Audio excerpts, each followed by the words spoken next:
sudah terbukti, Pak. Ya, jadi saya ingin mengingatkan siapapun yang ingin mencoba merongrong Pancasila tidak akan berhasil. Mereka akan terkena laknat, terkena kutuk dari darah pahlawan-pahlawan kita yang sudah berjuang tanpa pamrih itu. Nah, saya ingin juga mengingatkan kita. Saya pernah, ya, ini masih ingin mengaburkan Pancasila. Akhirnya apa yang terjadi kepada beliau ketika dia ingin mengaburkan Pancasila itu? Saya teringat, ya, ada Malik dulu pernah jadi ketua DPR MPR. Dia pernah mengatakan seperti ini. Saya punya pendapat lain, bahwa yang menyampaikan pertama tentang Pancasila bukan Bung Karno katanya, tapi adalah Muhammad Yamin. Siapapun tahu semua bahwa Bung Karno lah yang pertama. Apa jadinya? Tidak lama kemudian beliau itu pun meninggal dengan sakit. Dan yang kedua juga, ya, yang sering dipuja oleh Bapak Junias, ya, Nugroho Noto Susanto, kepala pusat sejarah dulu di ABRI. Dia juga pernah mengatakan bahwa hari lahir Pancasila bukan tanggal 1 Juni, tetapi tanggal 18 katanya, karena disitulah disahkan dasar negara kita. Nah, siapapun tahu bahwa 1 Juni adalah hari lahir Pancasila, disitulah Bung Karno pertama sekali menyampaikannya. Nah, apa yang terjadi? Tidak lama kemudian dia pun meninggal.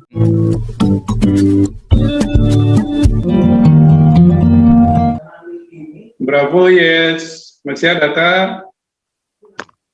Ya, terima kasih. Baru bisa buka suaranya, Pak. Oh, begitu. Dengaran suara saya, Pak, ya? Oh, mantap. Mantap, kayak Bung Tomo. Ya, terima kasih, Pak Santi.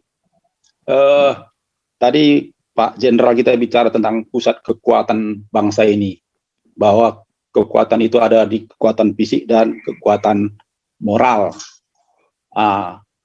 Saya teringat dengan apa yang dikatakan oleh Bang Ali Sadikin, Pak, setelah dia pensiun, bahwa dia sanggup membangun Jakarta itu karena moral warga Jakarta dulu itu masih bagus, katanya. Kalau uang nggak ada, katanya, minus uang, katanya, tapi bisa dia membangun karena moral warga Jakarta itu bagus. Nah, kalau kekuatan militer kita, mungkin kalau dibandingkan dengan Singapura, mungkin barangkali kita kalah. Saya melihat dulu waktu peristiwa tsunami di Polonia itu, mendarat helikopter Chinook yang punya Singapura itu. Padahal Indonesia mungkin sampai sekarang pun belum punya helikopter Chinook yang luar biasa itu, hebatnya, besarnya itu. Suaranya seperti mendentum-dentum itu saya mendengarnya. Nah, tentu seperti apa yang dibilang Pak Junias selalu, bahwa kekuatan kita itu di Pancasila. Pancasila. Nah, kalau sedikit, Pak, ya, saya ingin menyinggung sedikit Pancasila, bahwa dengan dibuatnya Pancasila menjadi dasar negara kita, sebenarnya Sumpah Pemuda yang diikrarkan pada tanggal 28 Oktober itu sebenarnya sudah digenapi menjadi 4. Kalau di tanggal 28 itu satu nusa, satu bangsa, satu bahasa. Setelah kita merdeka, pada tanggal 18 Agustus itu disahkan Pancasila sebagai dasar negara kita. Itu sebenarnya sudah bertambah menjadi 4. Apa itu yang keempat itu? Yaitu satu sembahan kita, Tuhan Yang Maha Esa. Karena di Pancasila itu disebutkan ketuhanan yang Maha Esa. Artinya, kita bangsa Indonesia ini memiliki satu sembahan kita, yaitu Tuhan Yang Maha Esa. Itu yang sudah dinyatakan oleh bapak-bapak bangsa kita, pendiri bangsa ini. Saya sangat kagumlah melihat bapak-bapak bangsa kita ini bisa melihatnya, supaya bangsa ini memiliki satu sembahan, yaitu Tuhan Yang Maha Esa. Dan baru-baru ini Bapak Presiden Jokowi waktu menghadiri Hari Anak, dia pernah menyatakan kepada anak-anak itu supaya berdoa kepada Tuhan Yang Maha Esa. Nah, saya kalau boleh, bapak-bapak bangsa ini juga yang sekarang ini boleh menghimbau di dalam acara-acara kenegaraan baik tingkat nasional maupun di daerah, kalau ada berdoa, katanya, diberi waktu untuk berdoa, berdoalah kepada Tuhan Yang Maha Esa. Yang memimpin doa itu, berdoalah kepada Tuhan Yang Maha Esa. Dan jangan pakai bahasa Arab, pakailah bahasa Indonesia. Karena itu sudah diikrarkan kita satu bahasa, bahasa Indonesia. Jadi jangan pakai bahasa Arab. Nah, dengan diterapkan ini, dengan doa kepada Tuhan Yang Maha Esa, memakai bahasa Indonesia, itu akan membangkitkan kekuatan juga ini, kekuatan moral bangsa ini. Tidak dipecah-pecah lagi. Biarlah di masjid kita menyembah kepada Allah, kalau di gereja menyembah kepada Yesus, tetapi kalau di dalam acara kenegaraan, di mana di situ hadir berbagai suku, bangsa, agama, ras, apa semua, pakailah doa kepada Tuhan Yang Maha Esa. Itu yang pertama, Pak. Ya. Kemudian yang kedua, KTP kita ini jangan ada lagi dicantumkan agama apa kita. Karena dengan dicantumkannya agama, saya bisa melihat itu. Seorang alumni satu universitas yang cerdas ingin menjadi dosen karena agamanya tidak sesuai dengan agama yang kita tahu di Indonesia ini, yang mayoritas itu, dia tidak diterima. Susah menjadi dosen. Bayangkan, Pak, seorang yang pintar, yang cerdas, tetapi yang diterima akhirnya yang tidak cerdas. Bagaimanalah mahasiswa yang dilahirkan dari universitas itu? Ya jadi goblok-goblok lah, kurang pintar lah kan, gitu. Jadi agama itu kalau bisa dihilangkan dari KTP.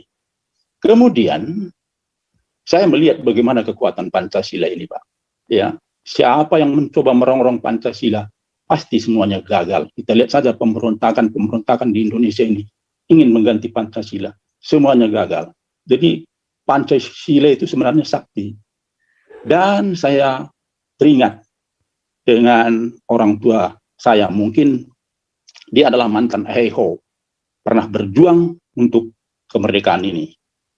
Dan dia sudah banyak bercerita kepada saya bahwa untuk mempertahankan, menegakkan kemerdekaan ini, katanya, nyawa itu sangat dekat kepada kematian. Jadi darah itu sudah banyak bercucuran di negara ini, di tanah air kita ini, untuk menegakkan kemerdekaan itu, untuk mempertahankan Pancasila itu. Jadi kalau ada orang yang mencoba-coba merongrong, pasti darah pahlawan kita itu, yang berjuang tanpa pamrih, itu akan mengutuki siapapun yang mencoba-coba menjatuhkan Pancasila itu.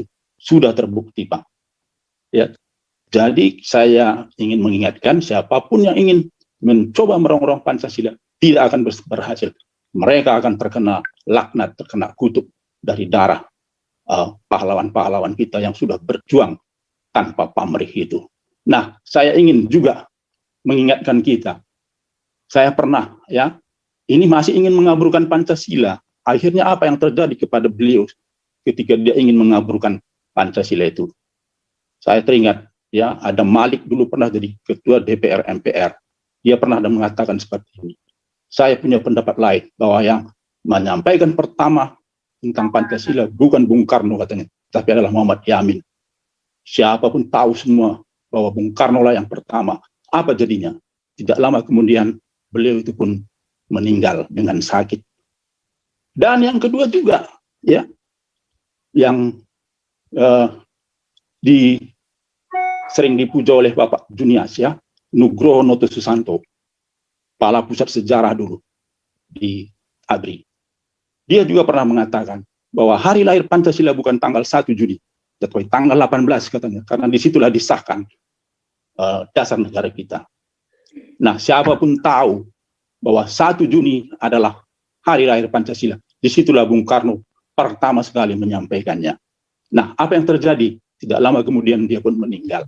Jadi, saya hanya mengingatkan, Pancasila itu mempunyai kesaktian yang luar biasa. Jangan coba-coba merongrong.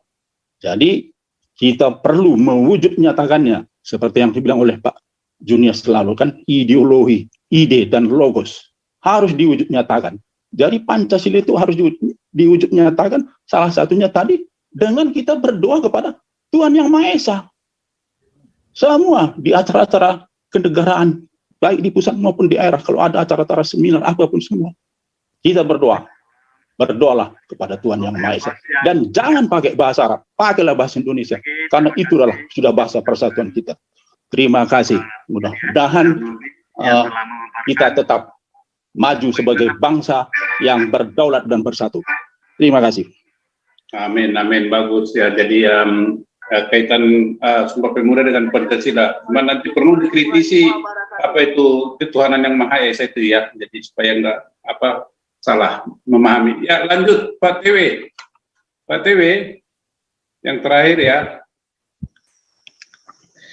Ya, saya cuma ingin mengatakan ya sedikit saja sesuatu. Saya ingin supaya kita semua yang ada di live Zoom ini dan kita semuanya mendoakan supaya rencana Pak Presiden Jokowi untuk memindahkan ibu kota baru itu akan berjalan dengan lancar. Karena seperti yang kita lihat bahwa Pulau Jawa ya itu ditinggali oleh 60% masyarakat Indonesia. Belum lagi Jakarta itu ditinggali oleh 10 juta penduduk. Nah inilah yang menjadi pertimbangan Bapak Presiden Jokowi untuk memindahkan ibu kota baru itu. Nah kalau kita lihat di peta Indonesia, Kalimantan Timur tepat berada di tengah-tengah Indonesia. Nah jadi orang-orang yang dari timur Indonesia kalau nanti mau ke ibu kota baru bisa lebih mudah.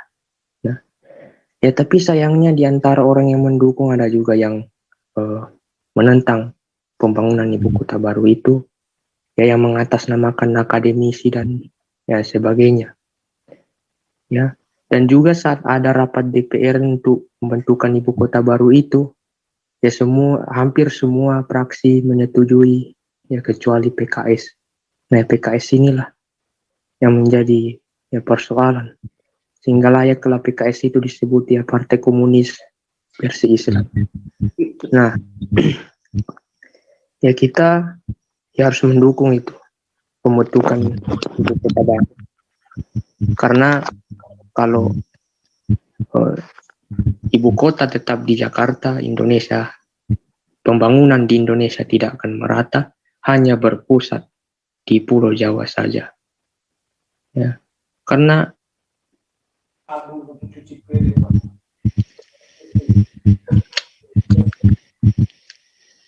kalau nanti ibu kota baru itu berhasil dibangun di Kalimantan Timur, maka pembangunan akan merata. Ya, begitu saja, Pak. Baik Pak TW. Jadi sebenarnya ya kuliah kita pada malam hari ini tidak melulu kepada itu, tapi pembekalan kepada kita bagaimana menilai sesuatu kebijakan, apakah sesuai dengan konstitusi atau nilai-nilai Pancasila. Dan ini berlaku untuk semua nanti kebijakan-kebijakan berikutnya. Kesempatan Pak Junior Tobing kami berikan Pak untuk menjawab Pak Bravo, Pak TW, juga Pak siapa tadi ya? Oke. Ada 3 orang tadi. Lanjut Pak ya.